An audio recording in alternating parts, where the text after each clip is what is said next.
L'âme d'un être humain est tout ce qui n'est pas le corps. Mais si le corps est bien visible, l'âme est invisible. Un bon moyen pour comprendre ce que l'âme est consiste à remplacer invisible par transparent. Donc l'âme est transparente. Comme d'autre part, l'âme d'une personne n'est pas celle de son voisin, l'âme d'un être humain est directement liée à son corps. Donc l'âme entoure le corps, lequel reste visible derrière la transparence de son âme. Mais elle pénètre aussi son corps selon 3 épaisseurs qui se structurent tout au long de la vie. Elle devient alors un attelage que Platon a décrit comme étant constitué d'un cocher et 2 chevaux. Chez la femme, c'est une cavalière C dirigeant une jument intelligente JI, avec à ses côtés une jument bête JB. JB ne s'occupe que de la gestion des 3 pulsions primitives de conservation, de propagation et de domination. Elle ne fait que ça et elle n'a que ça à faire.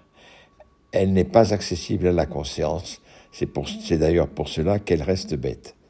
En revanche, J.I. a été élevé par son entourage, l'éducation, qui lui a tout appris depuis sa naissance, à manger, puis à marcher, puis à parler, et enfin à penser.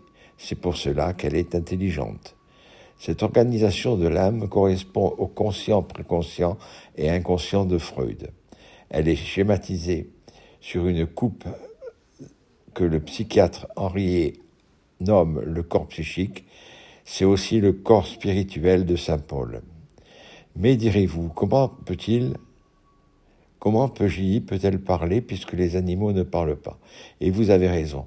Mais en fait, C et J.I. ayant été élevés ensemble, alors que pour mémoire, J.B. ne s'occupe jamais que de satisfaire ses 3 pulsions, tout se passe comme si C était à cheval sur J.I.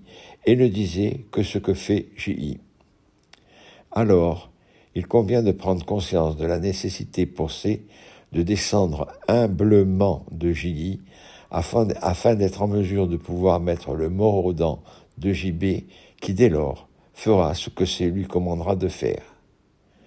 Parce que dans cet attelage humain, toute sa puissance est apportée par les juments et nullement par la cavalière. C'est alors la vertu de l'âme. Point final.